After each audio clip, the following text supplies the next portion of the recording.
नमस्कार। Today Bihar news और today Hindustan के डिजिटल प्लेटफॉर्म पर इस वक्त आप मुझे देख रहे हैं। मेरा नाम है प्रकाश सिंह और देखिए आज बात करेंगे कि क्या जो केंद्र की नरेंद्र मोदी सरकार है वो सरकार ज़्यादा दिनों तक चलने वाली नहीं है।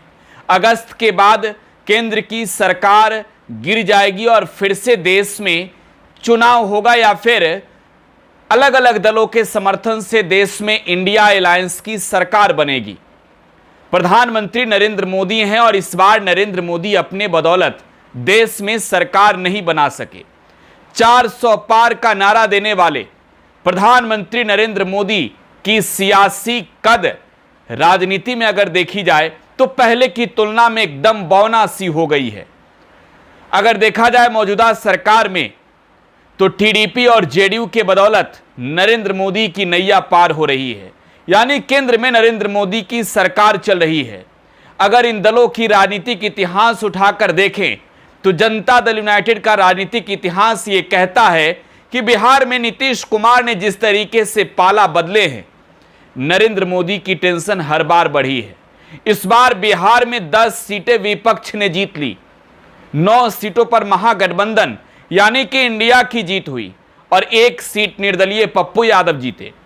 10 सीटों का नुकसान इस वजह से हुआ कि नीतीश कुमार ने पाला बदलकर तेजस्वी यादव को मौका दिया।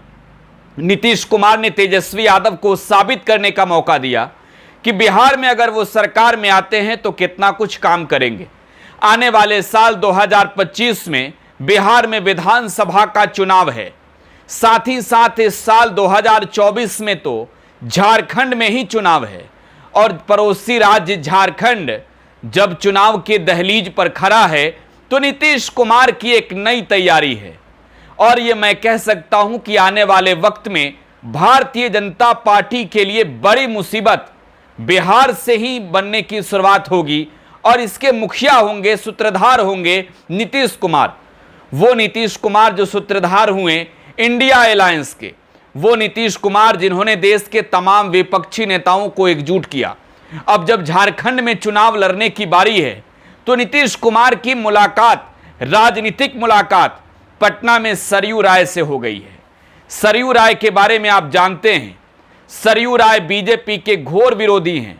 जिस सीट पर रघुवर दास चुनाव जीतते थे वहां से निर्दलीय ही चुनाव लड़कर सरयू राय ने चुनावी मैदान में रघुवर दास को पटखनी दे दी थी और रघुवर दास अब मुख्यमंत्री तो नहीं बने, उन्हें नरेंद्र मोदी की सरकार ने राज्यपाल बना दिया।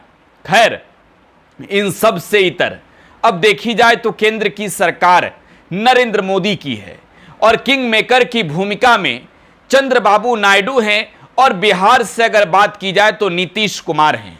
इन दोनों राज्यों की, आंध्र प्रदेश और बिहार की मुख्य मांग है विशेष राज्य के दर्जे की। बिहार में नीतीश कुमार अपने चुनावी अभियान की जब भी शुरुआत करते हैं तो नीतीश कुमार एक नया रट लगाते हैं, बिहार मांगे विशेष राज्य का दर्जा। नीतीश कुमार ने हालांकि इसकी शुरुआत तो यूपीए के समय में ही कर दी थी और यूपीए की सरकार ने बिहार को विशेष राज्य का दर्जा नहीं दिया था। नीतीश कुमार तब भी खुलकर विरोध कर रहे थे, लेकिन अब नीतीश कुमार के बदौलत जब दिल्ली में नरेंद्र मोदी की सरकार बनी है तो नीतीश कुमार अब इसी मांग को लेकर आगे की लड़ाई लड़ेंगे और हो सकता है कि आने वाले वक्त में नीतीश कुमार पाला बदल लें, समर्थन वापस ले लें, क्योंकि साल 2025 में बिहार की जनता को यह जवाब देना है कि जब आपके पास मौका था, जब आपके पास ये तय करने का समय था कि आप किसके साथ होंगे, किसकी नैया पार लगेगी, देश में इंडिया अलायंस की सरकार बनेगी या फिर एनडीए की, तब आपने एनडीए का साथ दिया था। अब तो देश में भी सरकार है और राज्य में भी, तो फिर बिहार को विशेष राज्य का दर्जा क्यों नहीं मिला? बजट सत्र के दौरान ही बिहार की सत्तारूढ़ जनता दल यूनाइटेड की यह डिमांड है कि बिहार को लेकर विशेष राज्य के दर्जे की अनाउंसमेंट की जाए, यानी बिहार को विशेष राज्य का दर्जा दिया जाए। यह मांग ना सिर्फ नीतीश कुमार की है बल्कि भारतीय जनता पार्टी को छोड़कर बिहार में तमाम राजनीतिक दलों के नेताओं ने बिहार के लिए विशेष राज्य के दर्जे की मांग की। नीतीश कुमार के लिए विशेष राज्य का दर्जा एक तरीके से देखी जाए तो एक तरीके से आप समझ लीजिए कि चुनाव के माहौल में एक बड़ा चुनावी एजेंडा भी है। मुद्दा भी है। अगर बिहार को नीतीश कुमार विशेष राज्य का दर्जा दिला देते हैं, बिहार को विशेष पैकेज दिलवा देते हैं, तब यह प्रतीत हो जाएगा कि नीतीश कुमार ने नरेंद्र मोदी के 3 वादे, बिहार के लिए triple S, special attention, special state और स्पेशल स्टेटस की जो बात थी उसे पूरा कर दिया है। बिहार को विशेष राज्य का दर्जा दिलाकर अगर नीतीश कुमार ये तय करते हैं कि आने वाले वक्त में बिहार में जब चुनाव होगा तो बिहार का मुख्यमंत्री कौन बनेगा, तो जाहिर सी बात है ये एजेंडा नीतीश कुमार के लिए आने वाले साल में होने वाले चुनाव में एक बड़ी भूमिका निभा सकती है और एक सुखद नतीजे भी दे सकती है। लेकिन अगर नीतीश कुमार एनडीए की सरकार में रहकर बिहार को विशेष राज्य का दर्जा बिहार में विधानसभा के चुनाव होने से पहले नहीं दिलवाते हैं तो आने वाले वक्त 2025 के चुनाव में बिहार में विपक्षी पार्टियों के तौर पर अगर देखी जाए तो राष्ट्रीय जनता दल, कांग्रेस और लेफ्ट इसे बड़ा मुद्दा बनाएगी। बिहार विधानसभा में नेता प्रतिपक्ष तेजस्वी प्रसाद यादव कई बार इस मुद्दे को लेकर बिहार की नीतीश सरकार से लेकर नरेंद्र मोदी की सरकार तक को घेर चुके हैं।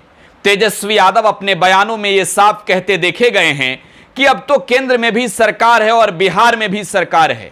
डबल इंजन की सरकार में अगर बिहार के साथ नाइंसाफी हुई तो बिहार की जनता इन्हें माफ नहीं करेगी, बर्दाश्त नहीं करेगी।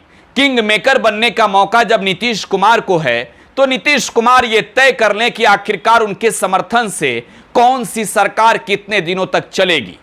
आपको यह भी बताएं कि जब देश में सरकार बनने से पहले एनडीए अलायंस के तमाम सांसदों की बैठक हुई, उस बैठक के बाद भी नीतीश कुमार ने सेंट्रल हॉल में अपने संबोधन के दौरान यह कहा था कि बिहार को लेकर जो बाकी चीजें हैं वो भी इस कार्यकाल में पूरा हो जाएगा।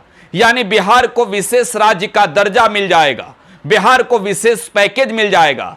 अगर बिहार को विशेष राज्य का दर्जा इस बजट सेशन के दौरान नहीं मिलता है तो यकीन मानिए नीतीश कुमार अपना समर्थन वापस लेकर चंद्रबाबू नायडू को भी प्रेरित कर देश में एनडीए की सरकार गिराकर इंडिया अलायंस की सरकार बनवाएंगे। आप अपनी प्रतिक्रिया कमेंट बॉक्स में छोड़े जाइएगा। फिलहाल आप टुडे बिहार न्यूज के साथ बने रहें। धन्यवाद।